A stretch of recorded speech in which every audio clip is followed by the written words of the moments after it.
ಸಂತೋಷ ಇಲ್ವಪ್ಪ ನಿಮಗೆ? ಸಂತೋಷ ದಿಬ್ಬ ಬಿಡ್ತೇನೆ. ಏನು ಅಂದದ್ದು ಈಗ ಹೇಳಿ. ಏನು ಹೇಳಿದ್ದೇನೆ ಅದನ್ನು ಹೇಳಿ. ಬದಲಿಗೆ ಬಲಿ ಕೊಡುವುದಕ್ಕೆ ಒಬ್ಬ ಮಗನನ್ನು ಕಳುಹಿಸಿಕೊಡ್ತೀರಾ? ಸ್ವಾಮಿ, 100 ಹಸು ಕೊಡ್ತೀರಿ ಅಂತ ಆದರೆ ಒಬ್ಬ ಯಾಕೆ 3 ಕೊಂಡೋಗಿ 300 ವರುಣನೇ ಪ್ರತ್ಯಕ್ಷನಾದ ಯಾಕೆ ಬಲ್ಲೆಯ? ಆಚಾರನಿಷ್ಠನಾದ ನಿನ್ನ ಅಪ್ಪನ ಪರಮ ಭಕ್ತಿಗೆ ಬೇಕು. ಪರಮ ಭಕ್ತಿ ನಿನ್ನ ಕೊರಳಲ್ಲಿ ಕಪ್ಪೆ ಉಂಟ. ಆನೆ ಮೊಟ್ಟೆ ಇಡುವಾಗ ಮತ್ತೆ ಬರ್ತಾರೆ.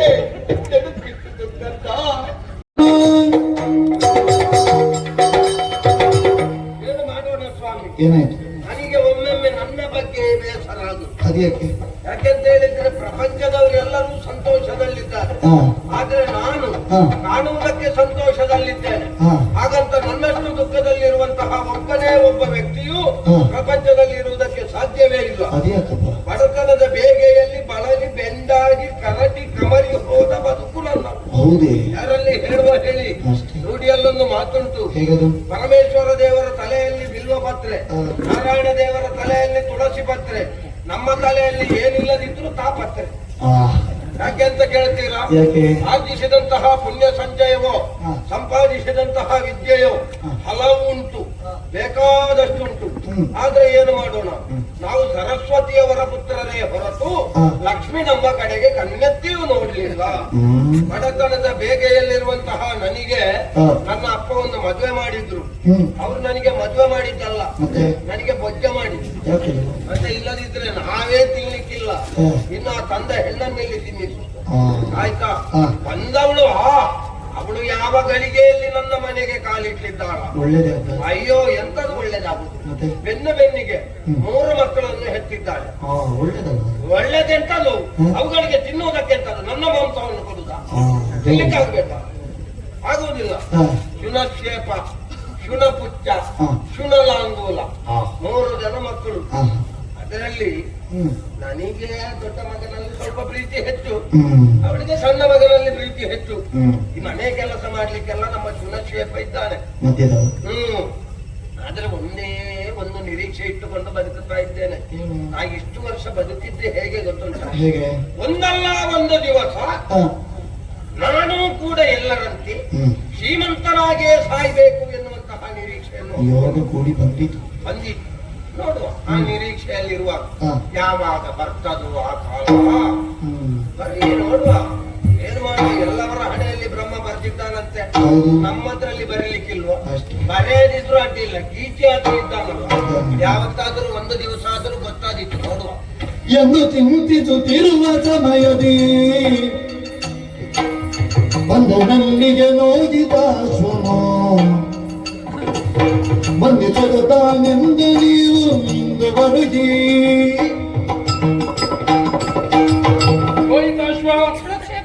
ಆಶ್ರಮದ ಬಳಿ ಬಂದಿದ್ದೇವೆ. ಇಲ್ಲೇ ಸ್ವಲ್ಪ ಹೊತ್ತು ಇರು, ತಂದೆಯಲ್ಲಿ ಮಾತಾಡಿ ಬರ್ತೀನಿ. ಅಪ್ಪ ಬಂದಿದ್ದೇನಪ್ಪ. ಏನು ಮಗ ಶುನಕ್ಷೇಪ, ಯಾವ ಕಡೆಗೆ ನಿನ್ನ ಗಮನ? ಅಪ್ಪ ಏನು ಮಗು, ನೀವು ಹೇಳಿದ ಕರ್ತವ್ಯವನ್ನು ಮುಗಿಸಿ ಬಂದವನಪ್ಪ ನಾನು. ಹೌದಾ ಮಗ? ಹೌದಪ್ಪ. ಏನು ಕರ್ತವ್ಯ ಮಾಡಿದ್ದಿ ಮಗ? ಈಗ ವಿಷ ಸಂಯುಕ್ತಗಳನ್ನು ತರುವುದಕ್ಕೆ ಹೇಳಿದವನು ನೀವೇ. ಹೌದೌದು, ತಂದಿದ್ದೇನಪ್ಪ. ತಂದಿದ್ದೆ ಮಗ. ಹೌದು, ಇಲ್ಲಿಂಟು, ಒಳಗಿಟ್ಟಿದ್ದೇನೆ. ಅಲ್ಲಿ ಇರ್ಲಿ, ಇಲ್ಲಿಗೆ ತರಬೇಡ. ಏನು ಮಗ, ಮುಖದಲ್ಲಿ ಒಂದು ರೀತಿಯ ಭಾವನೆ ಬದಲಾದ ಹಾಗೆ ಕಾಣುತ್ತಾ? ನೋಡಿ, ಸಂತೋಷ ಇಲ್ವಪ್ಪ ನಿಮಗೆ? ಸಂತೋಷ ದಿಬ್ಬ ಬಿಡ್ತೇನೆ. ನಮಗೆ ತಿನ್ಲಿಕ್ಕಿಲ್ಲ ಪುಣ್ಯ. ಅವನನ್ನು ಕರ್ಕೊಂಡು ಬಂದು ಕಾಣುವುದಕ್ಕೆ ಅವನು ದರ್ಶನ ನೋಡುವಾಗ ಒಂದು ದೊಡ್ಡ ರಾಜಕುಮಾರರಾಗಿ ಕಾಣಬೇಕು. ಎಂತದ್ದು ಇಷ್ಟ ಎಂತದ್ದು? ಇದ್ದಪ್ಪ ಮರಣ ಭೀತಿ ಅಂತ ಹೇಳಿದ. ಮರಣ ಭೀತಿ. ಹೌದು, ಅದಕ್ಕೆ ನಾನೆಂತ ಕರೆ ತಂದೆ ಆಶ್ರಮದಲ್ಲಿ ಇರ್ಲಿಯಪ್ಪ. ಆಶ್ರಮದಲ್ಲಿ ಇರ್ಲಿ. ಹೌದು, ತಿನ್ಲಿಕ್ಕೆ ಅಂತ ಮಣ್ಣು ಕೊಡುದೇನ? ನಾವು 3 ಜನ ಇದ್ದೇವಪ್ಪ. ಒಂದೊಂದು ಮುಷ್ಟಿಯನ್ನು ತೆಗೆದು ಅವನಿಗೆ ಕೊಡ್ತೇವೆ. ನಿಮ್ಮದ್ರಲ್ಲಿ? ಹೌದು. ನಿಮ್ಮದ್ರಲ್ಲಿ ಪಾಲು ಮಾಡಿ ಅವನಿಗೆ ಕೊಡುವುದಾ? ಹೌದು. ನಿಮಗೆ ಪಾಲಿಲ್ಲ ಪುಣ್ಯ, ಅದು ನನ್ನ ಪಾಲಿನದ್ದನ್ನು ನಿಮಗೆ ಕೊಡುವುದಾ? ಮತ್ತೆ ನೀವು ಪಾಲು ಮಾಡಿ ಎಂತದ ಅವನಿಗೆ ಕೊಡುವುದು? ಅದರಿಂದ ಸ್ವಲ್ಪ ಕೊಡ್ತೇವೆ. ಎಂತ ಒಂದು ಶ್ಲೋಕ ಕೊಡು. ನಾವು ಜೊತೆಗೆ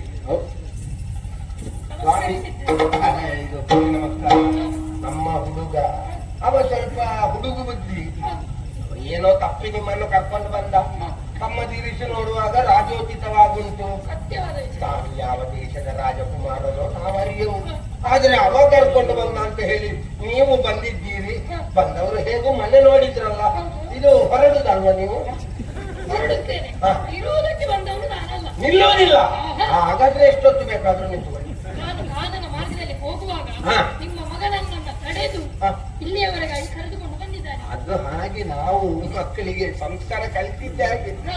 ಯಾರೇ ಆಗಿ ಒಮ್ಮೆ ನಮ್ಮ ಮನೆಗೆ ಬರ್ಬೇಕು ಅಂತ ಬಂದ ಮೇಲೆ ಹೋಗುವುದು ಎಷ್ಟೊತ್ತಿಗೆ ಯಾಕಂದ್ರೆ ನಿಮ್ಮಂತವರೆಲ್ಲ ಹೆಚ್ಚು ಹೊತ್ತು ನಿಲ್ಲಿಕ್ಕಿಲ್ಲ ಎನ್ನುವ ಭಾವನೆ. ಸತ್ಯ ಹರಿಶ್ಚಂದ್ರ ಭೂಪತಿಗಳ ಮಗ ನಾನು ಮೋಹಿತಾಶ್ವ ಚಕ್ರವರ್ತಿಗಳು. ಹೌದು, ರಾಜಕುಮಾರ್. ಮೊದಲೇ ಹೇಳಲಿಕ್ಕಿಲ್ವಲ್ಲ ರಾಜಕುಮಾರ್. ಇಷ್ಟೆಲ್ಲ ಆತಿಥ್ಯ ಬೇಡ. ನಾನು ಇಲ್ಲೇ ಕೂತೆ ಅಂತಾದ್ರೆ ನನ್ನ ಪ್ರಾಣಕ್ಕೆ ತೊಡಕಾದೀತು. ಹೌದಾ? ಏನಾಯ್ತು ಸ್ವಾಮಿ? ನನ್ನ ಪ್ರಾಣಕ್ಕೆ ಮರಣ ಭೀತಿ. ಹೌದಾ? ನಿಮಗೆ ಮರಣ ಭೀತಿ ಉಂಟಾ? ಏನು ಮಾಡುವುದು ಹೇಳಿ? ಒಬ್ಬೊಬ್ಬರಿಗೆ ಒಂದೊಂದು ಸಮಸ್ಯೆ. ನಿಮಗೆ ಸಾಯುವಂತಹ ಹೆದರಿಕೆ, ನಮಗೆ ಹಣ ಇಲ್ಲ ಎನ್ನುವ ಹೆದರಿಕೆ. ಅದು ಹಾಗೆ. ಹೌದು. ನೆಮ್ಮದಿ ಇದ್ದವರಲ್ಲಿ ಹಣವಿರುವುದಿಲ್ಲ, ಹಣ ಇದ್ದವರಲ್ಲಿ ನೆಮ್ಮದಿ ಇರುವುದಿಲ್ಲ. ಆದ್ರೆ ನಿಮ್ಮನ್ನು ನೋಡುವಾಗ ಎರಡೂ ಇದ್ದವರ ಹಾಗೆ ಕಾಣುವುದಿಲ್ಲ. ನಮ್ಮಲ್ಲಿ ಹಣವೂ ಇಲ್ಲ, ಹಣ ಇಲ್ಲದೆ ನೆಮ್ಮದಿಯೂ ಇಲ್ಲ. ಆದ್ರೆ ಜೀವನದಲ್ಲಿ ನಾವು ನಗುತ್ತಾ ಇದ್ದೇವೆ. ನಮ್ಮ ನೋವೇನು ಅಂತ ಇಲ್ಲಿ ಕೂತ್ರೆ ಗೊತ್ತಾಗುದಿಲ್ಲ, ಅಲ್ಲಿ ಬಂದು ನೋಡ್ಬೇಕು ನಮ್ಮ ನೋವೇನು ಅಂತ. ಬಂದು ಸಾಧಾರಣ ಅದು ಅರ್ಥ ಆಗಿದೆ. ಅಲ್ಲ ಸ್ವಾಮಿ, ನಿಮಗೆ ಇರುವುದು ಒಬ್ಬ ಮಗ, ಹೌದು, ಒಬ್ಬಳೆ ಹೆಂಡತಿ, ಮತ್ತೆ ಸಮಸ್ಯೆ ಎಂತದಕ್ಕೆ? ಒಬ್ಬ ಮಗ ಒಬ್ಬಳೇ ಹೆಂಡತಿ ಇದ್ದವನಿಗೆ ಸಮಸ್ಯೆ ಇರುವುದು. 3-4 ಹೆಂಡತಿ ಇದ್ದವರಿಗೆ ಸಮಸ್ಯೆ ಇಲ್ಲ. ಉಳಿದವರಿದ್ದಾರೆ, ಒಳಗಿದ್ದಾರೆ. ಮತ್ತೆ ಯಾರು ಒಬ್ಬನೇ ಮಗ ಅಂತ ಯಾರು ಹೇಳಿದ್ದು? ಬನ್ನಿ ನೋಡಿ, ಅದು ಯಾರು? ಗಡ್ಡ ಬಂದವ, ಅವ ದೊಡ್ಡವ, ಅವನಿಗೆ ಸ್ವಲ್ಪ ಗಡ್ಡ ಬಂದಿದೆ. ಅವ ಯಾರು? ಶುನಪುಚ್ಚ. ಇವ ಯಾರು ಗೊತ್ತುಂಟ? ಶುನಲಾಂಗುಲ. ಅವ ದೊಡ್ಡವ, ಇವ ಸಣ್ಣವ, ಇವ ಮಧ್ಯಮ. ಇವನ ಹೆಸರು ಶುನಶೇಪ ಅಂತ. 3 ಮಕ್ಕಳು. 3 ಮಕ್ಕಳು ಭಾಗ್ಯವಂತ. ಓರ್ವನ ನೀ ವಿಕ್ರಯಿಸುವೆ ಆನೂರು ಹಸುಗಳ ನೀವೇ ನಿನಗೆ ಸಾರಿ ಸಂತಸದಿಂದ ಬಾರಿ ಮರೆತು ವಿಕ್ರಯಿಸುವೆಯ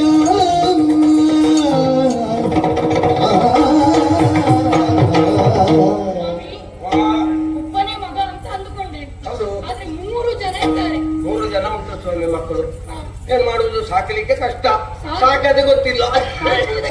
ನಿಮಗೆ ನಿಮ್ಮ ಕಷ್ಟವನ್ನ ದೂರ ಪಡಿಸುತ್ತೇನೆ ಅಂತ ನನಗೊಂದು ಸಹಾಯವನ್ನು ಮಾಡ್ತೀರಾ? ನಮ್ಮ ಕಷ್ಟ ದೂರ? ಯಾರು? ನೀವು. ನೀವು ನನ್ನ ಕಷ್ಟವನ್ನ ದೂರ ಮಾಡಿ ನಾನು ನಿಮ್ಮ ಕಷ್ಟವನ್ನ ದೂರ ಮಾಡ್ತೇನೆ. ನಾನು ಉಪಕಾರ ಮಾಡ್ಬೇಕಾ ನಿಮಗೆ?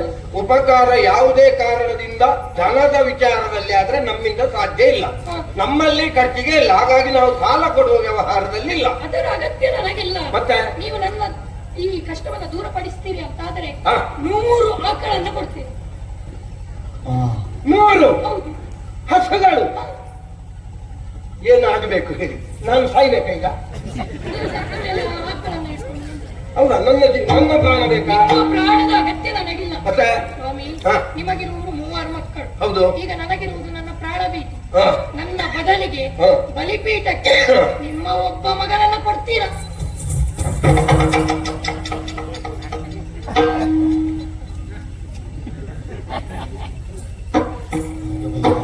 ತಪ್ಪಾಯ್ತು, ಕ್ಷಮಿಸಬೇಕು.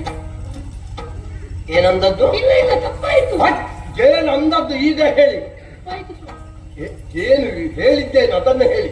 ನನ್ನ ಬದಲಿಗೆ ಬಲಿ ಕೊಡುವುದಕ್ಕೆ ನಿಮ್ಮ ಒಬ್ಬ ಮಗನನ್ನ ಕಳುಹಿಸಿ ಕೊಡ್ತೀರಾ? ಸ್ವಾಮಿ, 100 ಹಸು ಕೊಡ್ತೀರಿ ಅಂತ ಆದರೆ ಒಬ್ಬ ಯಾಕೆ 3 ಕೊಟ್ಟೋಗಿ 300 ಇಷ್ಟು ಸುಲಭ ಇತ್ತ? ಮತ್ತೆ ನಾನು ಭಯಪಟ್ಟದ್ದಲ್ವ? ನಮ್ಮದು ಭಾವನೆ ಮಾತ್ರ, ಅದರೊಳಗೆ ಎಂತದಿಲ್ಲ. ಈಗ ಹಾಗಾದರೆ ಒಬ್ಬನನ್ನ ಕರೆಸಿ ಕೊಡ್ತೀರಾ? ಒಬ್ಬನನ್ನು ಕರೆಸಿ ಕೊಡುವುದು ಯಾರನ್ನು ಅಂತ ಪ್ರಶ್ನೆ ಬರ್ತದೆ. 3 ಜನ ಇದ್ದಾರಲ್ಲ? ಹೌದು ಸ್ವಾಮಿ, ನಿಮಗೆ ಆಚಾರವನ್ನು ಕರ್ಮವನ್ನು ಪ್ರತ್ಯೇಕವಾಗಿ ಹೇಳಬೇಕಾಗಿಲ್ಲ. ಹಿರಿಮಗ ಎನ್ನುವವ ತಂದೆಯಾದಂತಹ ನನ್ನ ಕ್ರಿಯಾಕರ್ಮವನ್ನು ಹೊರಬೇಕಾದಂತಹ ಅನಿವಾರ್ಯತೆಯನ್ನು ಹೊತ್ತವ. ಹಾಗಾಗಿ ಹಿರಿಮಗನನ್ನು ನಾ ಕೊಡುವುದಿಲ್ಲ. ಮತ್ತೆ? ಓ ಅಲ್ಲಿ ನೋಡಿ ಅಂತೆ ಬಾಗಿಲ ಸಂದಿಯಲ್ಲಿ ಇಳುಕುವುದು ಆಚೆ ಹೋಗುದು. ಯಾರು ಅದ್ಯಾರು? ಅದು ನನ್ನ ಹೆಂಡತಿ. ಏನಾಯ್ತು? ಅವಳಿಗೆ ಕಿರಿಮಗ ಅಂತ ಹೇಳಿದ್ರೆ ಬಹಳ ಪ್ರೀತಿ. ಮತ್ತೆ ಒಂದುಂಟು, ತಾಯಿಯಾದವರ ಕ್ರಿಯಾಕರ್ಮವನ್ನು ಅನುಸರಿಸಬೇಕಾದವ ಹೊಣೆಗಾರಿಕೆಯನ್ನು ಹೊತ್ತವ ಕಿರಿಮಗ ಮಾಡಬೇಕು ಅಂತ ಕ್ರಮ ಉಂಟು. ಹಾಗಾಗಿ ಅವಳಿಗೆ ಕಿರಿಮಗನನ್ನು ಬಿಡುವುದಕ್ಕೆ ಅವಳಿಗೆ ಮನಸ್ಸಿಲ್ಲ. ಈಗ ಹಿರಿಯವ ನನಗೆ ಬೇಕು, ಕಿರಿಯ ಮಗ ಅವಳಿಗೆ ಬೇಕು, ನಿಮಗೆ ಒಬ್ಬ ಹುಡುಗ ಬೇಕು. ಯಾರನ್ನು ಕೊಡುವುದು ಅರಿತೆನೆಂದು ಮನದಲ್ಲಿರುವ ಜನನಿಜನ ಕಡೆಯೇ ಮರುತ ಬೇಡಿ ಮಾರಿದವಗೆ ಜನ್ಮನೀಗಲೇ ಹರಿತ ಪ್ರೀತಿ ತೋರ್ಪವು ಪರತರಳರಿರುವರು ಮರೆತು ಕಳೆಗಿ ನನ್ನ ಕರುಚದಿಂದ ಬದುಕಲು ಅರಿತೇ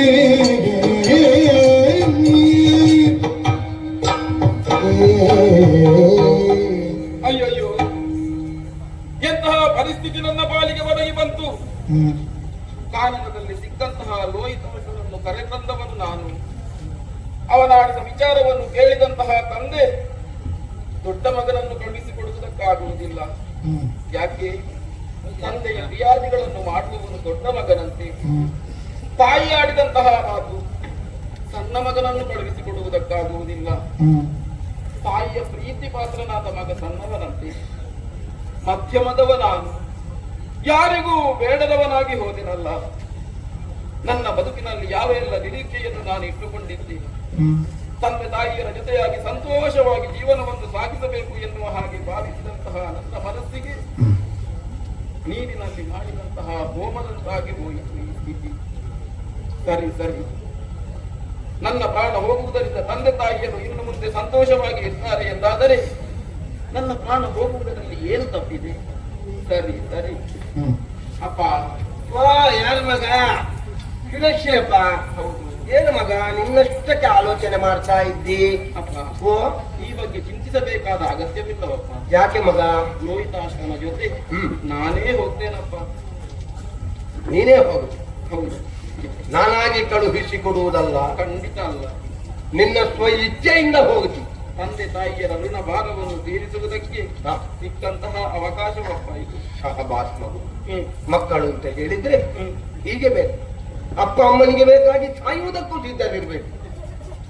ನೀನು ಅಂತಹ ತೀರ್ಮಾನವನ್ನು ಕೈಗೊಂಡಿದ್ದಿ ಅಂತಾದ್ರೆ ಇನ್ನು 7 ಜನ್ಮಕ್ಕೂ ನೀನೇ ನನ್ನ ಮಗನಾಗಬೇಕು. ಹಾಗೆ ಸ್ವಾಮಿ ಮಗನು ಒಪ್ಪಿ ಆಯ್ತು. ನೀವು ಒಪ್ಪಿಸಿದ್ದ? ನಾನು ಒಪ್ಪಿಸಿದ್ದಲ್ಲ, ಅವನೇ ಒಪ್ಪಿದ್ದಾನೆ. ಒಪ್ಪಿದ್ದಾನೆ? ಹೌದೌದು. ಅವನಾಗಿಯೇ ಬರುವುದಕ್ಕೆ ಒಪ್ಪಿದ್ದಾನೆ. ಹೌದೌದು. ಹಾಗಾದರೆ ಸಮಸ್ಯೆ ದೂರ ಆಯ್ತು. ಅದು 100. ಯಾವುದು? 100 100 ಕೊಡುವ. ಕಳುಹಿಸಿಕೊಡ್ತೇನೆ. ಹೌದು, ಅದು ಬರ್ಲಿ. ಅದು ನೀವು ಅವನನ್ನ ಹಿಂದೆಯಲ್ಲಿ ಕಳುಹಿಸಿಕೊಡಿ. ಎಂತಂದ್ರು? ಹೌದಾ? ಹಾಗಾದ್ರೆ ಒಂದು ಕೆಲಸ ಮಾಡುವ. ಹೇಗೋ ನಿಮ್ಮಪ್ಪ ಯಾಗವನ್ನು ಕೈಗೊಂಡಿದ್ದಾರೆ ಅಂತ ಹೇಳ್ತೀರಿ. ನಾನು ನಿಮಗೆ ಇಷ್ಟು ದೊಡ್ಡ ಉಪಕಾರವನ್ನು ಮಾಡಿದವ. ನಾನು ಆ ಸಭೆಗೆ ಬರ್ಬೇಕು ಅಂತ ನನಗೂ ಒಂದು ಮನಸ್ಸಿನಲ್ಲಿ ವಾಚ್ಯ ಉಂಟು. ಯಾಕೆಂತ ಹೇಳಿದ್ರೆ ನೀವು ಚಕ್ರವರ್ತಿಗಳ ಮಗ. ನೀವು ಕೊಟ್ರೆ ಕೊಡುವುದಕ್ಕೆ ಮನಸ್ಸು ಮಾಡಿದ್ರೆ ಇಷ್ಟು ಅಂತ ನಿಶ್ಚಯ ಇಲ್ಲ. ನಿಮ್ಮ ಪ್ರಾಣ ಉಳಿಸಿದ್ದು ನಾನು ಆ ಸಭೆಗೆ ಬರುವಾಗ ನೀವು ಬಂಗಾರವನ್ನು ಮೊಗೆದು ನನಗೆ ಕೊಡ್ತೀರಿ. ನಿಮ್ಮದೇ ತೀರ್ಮಾನ.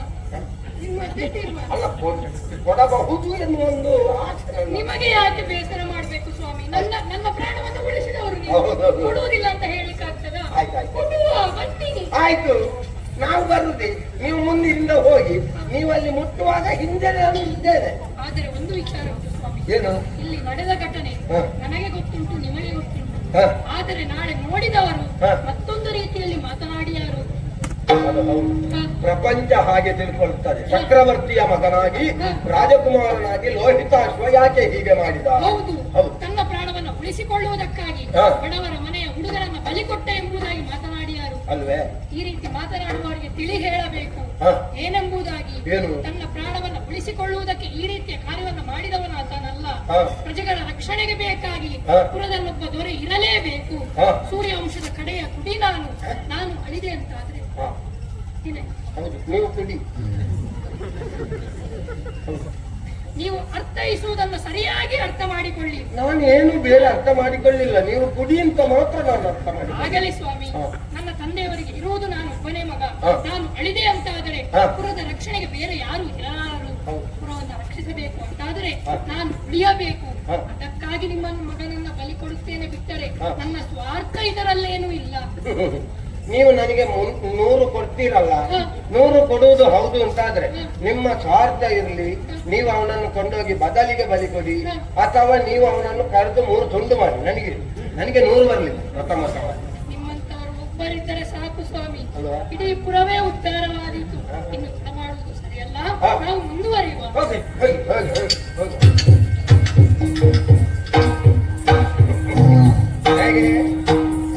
ದೇವನು ಕೊಟ್ಟಾನು ಅಂತ ಕಾಯ್ತಾ ಇದ್ದೆ, ಈಗ ಕೊಡುವುದಕ್ಕೆ ಪ್ರಾರಂಭಿಸಿದ. ಅದಕ್ಕೆ ಹೇಳುವುದು, ದೇವನೊಲಿದರೆ ಕೊರಡು ಕೊನರುವುದು, ಗೊತ್ತುಂಟ? ಕೊರಡು ಹಯನಹುದು.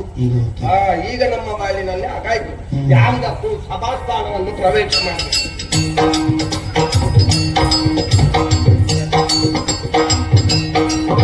ನಿನ್ನ ನಿರೀಕ್ಷೆಯಲ್ಲೇ ನಾವಿದ್ದೆವು, ಒಬ್ಬನೇ ಬರದು.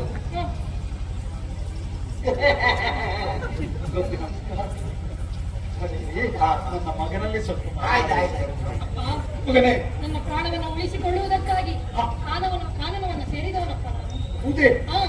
ಕಾಲದಲ್ಲಿ ಮುಂದುವರಿಯುವಾಗ ಈತ ನನ್ನನ್ನು ತಡೆದು ಅವನ ಮಠಕ್ಕೆ ಕರೆದುಕೊಂಡು ಹೋದನಪ್ಪ. ಹೌದು, ಶುನಕ್ಷೇಪ. ಕಾರಣ ಉಂಟಪ್ಪ, ನನ್ನ ಬದಲಿಗೆ ಕ್ರೀತ ಪುತ್ರನಾಗಿ ಈತನ್ನ ಅಂಗೀಕರಿಸಿ ಇವನನ್ನ ಬಲಿಕೊಡಬೇಕು. ನಿನ್ನ ಬದಲಾಗಿ ಬಲಿ ಪಶುವಾಗಿ ಹೌದಪ್ಪ, ಅದಕ್ಕೆ ಅವನಿಗೆ ಹೊನ್ನನ್ನ ಕೊಟ್ಟಿದ್ದೇನೆ. ಎಷ್ಟು? 100. ಹೌದೇ? ಆತನ ತಂದೆಗೆ 100 ಆಕಳನ್ನ ಕೊಟ್ಟಿದ್ದೇನೆ. ಒಪ್ಪಿಸ? ಹೌದು. ಒಳ್ಳೆಯ ಹೆಸರು ಒಳ್ಳೆಯದಪ್ಪ. ಸೂರ್ಯವಂಶದ ಕುಡಿಯನ್ನು ಉಳಿಸುವುದಕ್ಕಾಗಿ ದೊಡ್ಡ ಮನ ಮಾಡಿದ. ಒಳ್ಳೆಯದು, ಧನ್ಯನ. ಒಳ್ಳೆಯದು. ಅವನನ್ನು ಮಾಡಿದ ಮಹಾನುಭಾವ. ಅತಿ ಕಷ್ಟ. ಕುಳಿತುಕೊಳ್ಳಿ. ಯಾಗ ಮುಗಿದ ಮೇಲೆ ಹೋಗುವಾಗ ಬಲಿಗೆ ಇದ್ದ ಕಲಿಸುವುದಿಲ್ಲ. ನಮಗೊಂದು 180 ಸಿಗಲಿಕ್ಕೆ ಬಾಕಿ.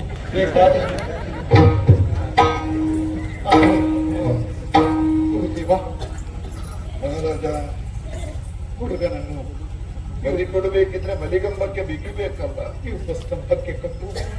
ಯಾರಾದ್ರೂ ಇದ್ರೆ ಯಾರನ್ನು ಕರೆಯುವ? ಯಾರು?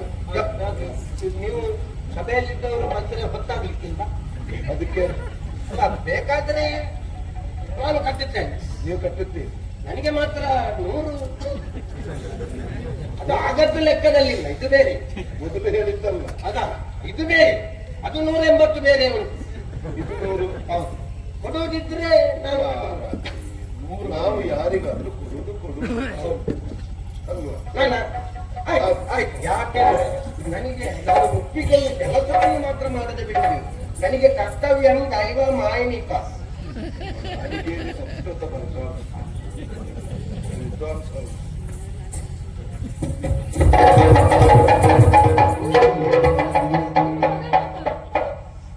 ಬಲಿಗಂಬಕ್ಕೆ ಕಟ್ಟುವುದು ನೋವಾದೀತು. ಕರ್ತವ್ಯ ದೈವ ಮಾಯನಿಕ.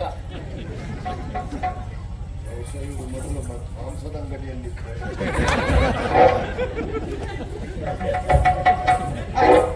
ಲೆಕ್ಕದಲ್ಲಿ ಉಂಟಲ್ಲ. ನೆನಪಿದೆ ಸ್ವಾಮಿ. ಕಟ್ಟಿದಲ್ಲಿಗೆ ಯಾಗ ಪೂರ್ಣ ಆಗುವುದಿಲ್ಲ, ಬಲಿ ಕೊಡಬೇಕಲ್ಲ. ಬಲಿ ಕೊಡುವುದಕ್ಕೆ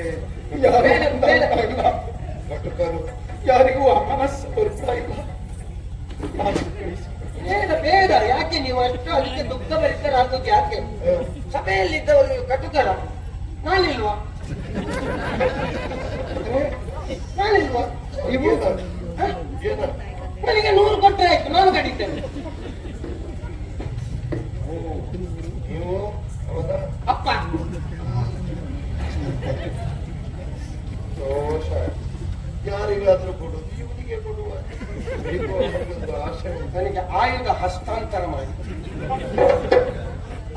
ನನಗೆ ಒಪ್ಪಿಕೊಂಡು ಕೆಲಸ ಮಾಡದೆ ಸಾಧ್ಯವೇ ಇಲ್ಲ. ನನಗೆ ಕರ್ತವ್ಯಂ ದೈವ ಮಾಯನಿಕ. ಹೋದ್ರು ಅದ್ವಾರಿಯೋ ದೇಶದ ಬ್ರಹ್ಮರಿಗೆ ವಿಶ್ವಾಮಿತ್ರರೇ ತಂದರು. ರಾತ್ರಿ ಸಹಮಣಿದತ್ತಿ ಇನ್ನಿಂದಿರ ಶ್ರೋತ್ರಿಯರೆಂತೆಂದರು.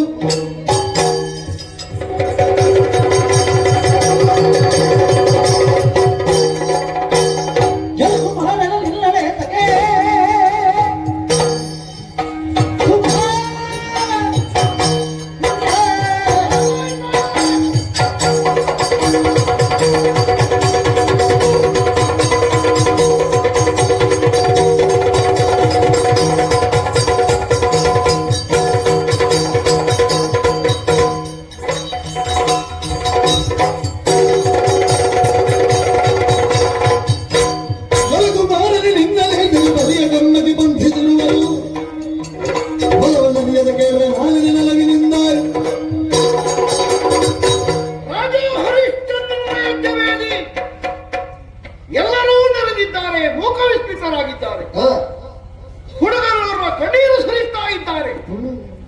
ಸ್ತಂಭಕ್ಕೆ ಕಟ್ಟಲ್ಪಟ್ಟಿದೆ, ತಲ ಕಡಿಯುವುದಕ್ಕೆ ತಯಾರಾಗಿದ್ದಾರೆ ಕೆಲವರು. ಹುಡುಗ, ಯಾರು ನೀನು? ಯಾಕೆ ಕಟ್ಟಿದ್ದಾರೆ? ನಿನ್ನ ಮನಸ್ಸಿಗೆ ವಿರುದ್ಧವಾಗಿ ನಿನ್ನನ್ನು ಕೊಲ್ಲುವುದಕ್ಕೆ ಮುಂದಾಗಿದ್ದಾರೆಯೇ? ಹೇಳು. ಕೇಳುತ್ತಿರುವ ವಿಶ್ವಾಮಿತ್ರ, ಹೇಳು. ನನ್ನ ಹೆಸರು ಸುನಶ್ಚೇತ ಅರಸ ಹರಿಶ್ಚಂದ್ರ ವರುಣ ದೇವನಿಗೆ ಮಗನನ್ನು ಪಡೆಯುವ ಮಗನನ್ನು ಬಲಿಕೊಡಬೇಕಾದ ಬದಲಾಗಿ ನನ್ನನ್ನು ಬಲಿಕೊಡುವುದಕ್ಕೆ ಸ್ತಂಭಕ್ಕೆ ಇಳಿದಿದ್ದಾರೆ. ನಿನ್ನಪ್ಪ ನಿನ್ನನ್ನು ಮಾಡಿದ್ದಾನೆ.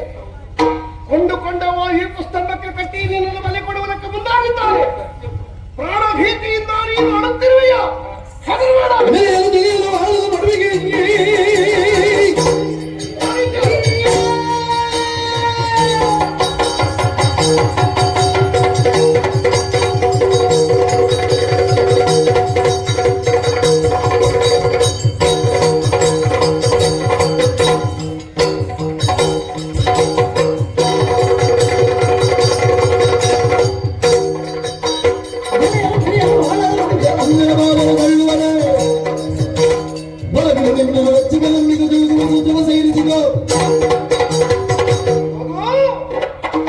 ನೀನು ಬಲಿಯಾಗಬೇಕಾದದ್ದು ವರುಣನಿಗೆ.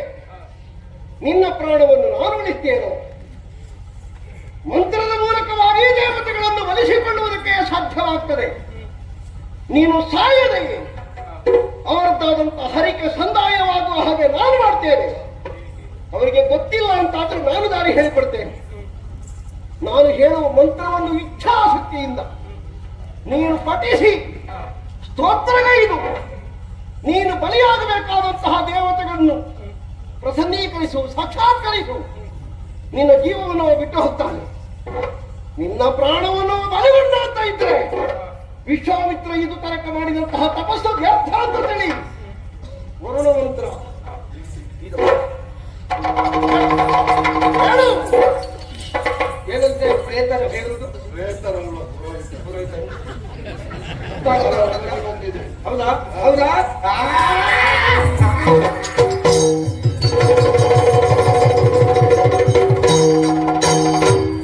ಮೆಚ್ಚಿದೆ ಮೆಚ್ಚಿದೆ ನಾವು ತವ ನಿಚ್ಚಳ ಕಾರ್ಯಕ್ಕೆ ಉತ್ತರಿಸುವೆ ನಾನು ಜಯನೆನ್ನಲಿ ಸತ್ತಲಿದರೆ ನನಗಿತ್ತೆಯು ತಿಳಿದಿತು. ಮೆಚ್ಚಿದೆ ಮೆಚ್ಚಿದೆ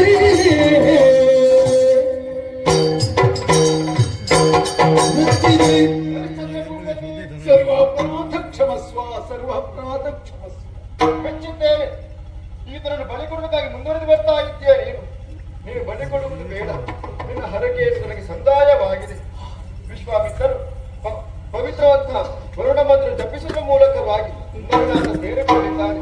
ಹಾಗಾಗಿ ನಿನಗೆ ಬಾಧಿಸುತ್ತ ಅತಿರೋಧನ ರೋಗವನ್ನು ದೂರೀಕರಿಸಿದ್ದೇವೆ. ಅಷ್ಟು ಮಾತ್ರವಲ್ಲ, ಇನ್ನು ಮುಂದಕ್ಕೆ ನೀನು ಭವಿತವ್ಯದಲ್ಲಿ ವಚನನಿಷ್ಠನಾಗಿ, ಸತ್ಯವಂತನಾಗಿ, ಆಚಾರವಂತನಾಗಿ ರಾಜ್ಯವನ್ನು ಆಳ್ವಿಕೆಯನ್ನು ಮಾಡಿಕೊಂಡು ಬಾ. ನಿನಗೆ ಶುಭವಾಗುವುದು. ಅನುಗ್ರಹೀತನಾಗಿ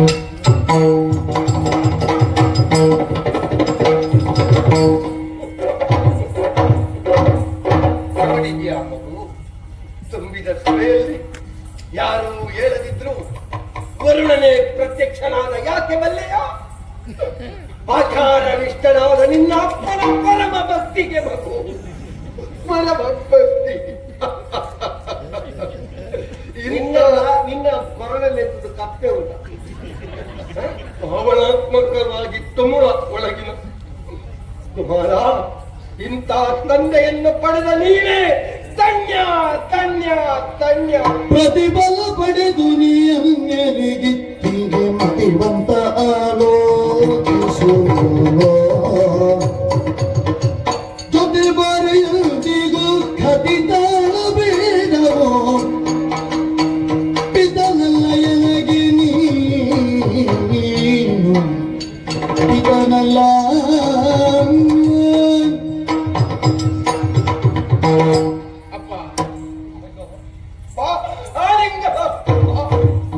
ಇದೋ ಬಾಬು ನಿಮಗೆ ಬೇಕಾಗಿ ಆದ್ದರಿಂದ ಆಲಿಂಗನವೋ ಮಾಲಿಂಗನ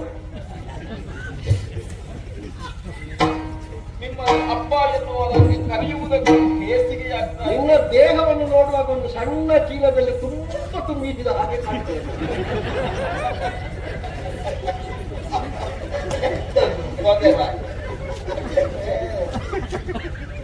ಅಪ್ಪ ಅಂತ ಕರೀಲಿಕ್ಕೆ ನಾಚಿಕೆ ಆಗ್ತದೆ. ಯಾಕೆ ನಾಚಿಕೆ? ಅಪ್ಪ, ನಾನು ಮಕ್ಕಳಿಗೆ ಕಷ್ಟ ಬಂತು ಎಂದಾದರೆ ಮಕ್ಕಳ ಕಷ್ಟವನ್ನು ಮೊದಲಾಗಿ ಹೇಳಿಕೊಳ್ಳುವುದು ತಂದೆಯಲ್ಲಿ. ಅಪ್ಪನಿಗೆ ಸಾಧ್ಯವಾಗದೆ ಹೋದರೆ ತಾಯಿಯಲ್ಲಿ ಹೇಳಿಕೊಳ್ಳುವುದು. ತಾಯಿಗೂ ಸಾಧ್ಯವಾಗದೆ ಹೋದರೆ ನಾಡಿನ ಅರಸನಲ್ಲಿ ಹೇಳಿಕೊಳ್ಳುವುದು. ಅರಸನಿಂದಲೂ ಸಾಧ್ಯವಾಗದೆ ಹೋದರೆ ದೇವರ ಮೊರೆ ಹೋಗ್ತಾರೆ.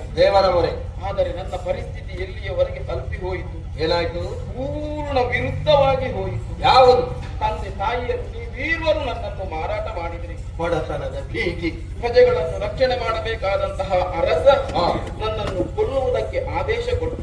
ಉದರೆ ಶೂಲಕ್ಕಿ ಆ ದೇವರು ನನ್ನನ್ನು ಬಲಿ ತೆಗೆದುಕೊಳ್ಳುವುದಕ್ಕೆ ಸಿದ್ಧನಾದ. ಹರಿಗೆ ಸಂದಾಯ. ಆದರೆ ಇದರಿಂದ ಒಂದನ್ನು ಅರ್ಥವಿಸಿಕೊಂಡೆ ನಾನು. ಏನು? ಹರಮುನಿದನ್ನು ಗುರು ಕಾಯುವ. ಅಪ್ಪ, ಇನ್ನು ಮುಂದೆ ನೀವು ನನ್ನ ಅಪ್ಪನೇ ಅಲ್ಲ. ಅಪ್ಪನೇ ಅಲ್ಲ. ದೊಡ್ಡ ಎಷ್ಟು ದೊಡ್ಡ ಸಭೆಯಲ್ಲಿ ಅಪ್ಪ ಅಲ್ಲ ಮತ್ತೆ ಯಾರ ಈ ಸಭೆಯಲ್ಲಿ ನಿನ್ನಪ್ಪ? ಯಾರು ನಿನ್ನಪ್ಪ? ನನ್ನ ಪುನರ್ಜನ್ಮಕ್ಕೆ ಕಾರಣರಾದವರು ವಿಶ್ವಾಮಿತ್ರರು. ಇನ್ನು ಮುಂದೆ ನನ್ನ ಅಪ್ಪ ಇವರೇ. ದೇವರಿತ್ತಿನ ಪುತ್ರ ನೀನೇ ಭಾವ ಶುದ್ಧದಿ ಒಪ್ಪಿಕೊಳ್ಳುವೆನೋ. ಯಾವ ಕಾಲಕ್ಕೂ ಹಿರಿಯ ಸುತನಿ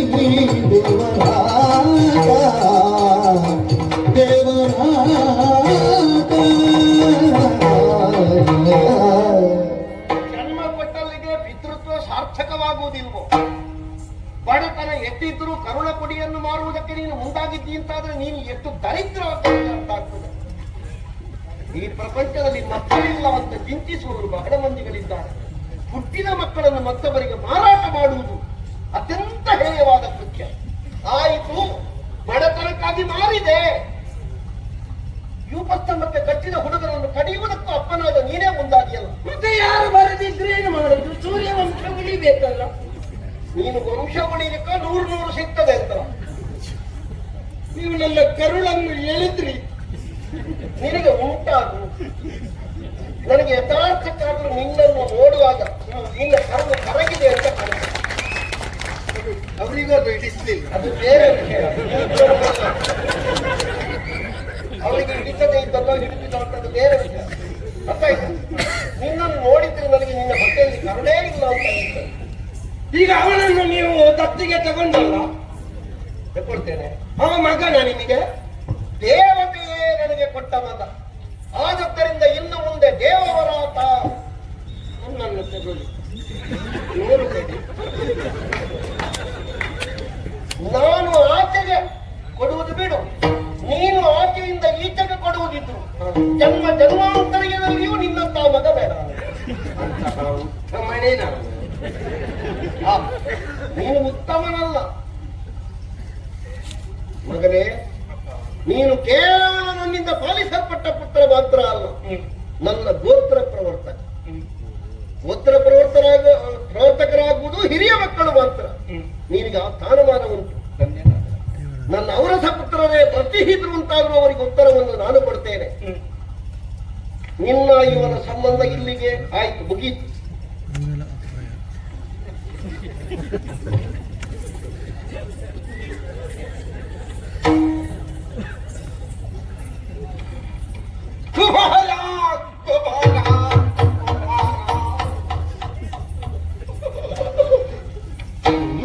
ಕನಸಿನಲ್ಲಿ ಇರಬಹುದು. ನಿನ್ನ ತಂದೆ ಇನ್ನು ಯಾವಾಗ ಬರ್ತಾರೆ ಎನ್ನುವ ಹಾಗೆ ಬೆಣ್ಣೆ ನೀರಿನಲ್ಲಿ ಮುಳುಗುವಾಗ, ಬೆಕ್ಕಿಗೆ ಕೋಳಿ ಬರುವಾಗ, ಆನೆ ಮೊಟ್ಟೆ ಇಡುವಾಗ ಮತ್ತೆ ಬರ್ತಾರೆ ನೆನಪಿಟ್ಟುಕೊಂಡಂತ ನಿನ್ನ ಮಗ ಯಾವಾಗ ಇನ್ನು ಬರ್ತಾರೆ ಗೊತ್ತುಂಟ? ನಿನ್ನ ಶವ ನೀರಿನಲ್ಲಿ ತೇಲುವಾಗ.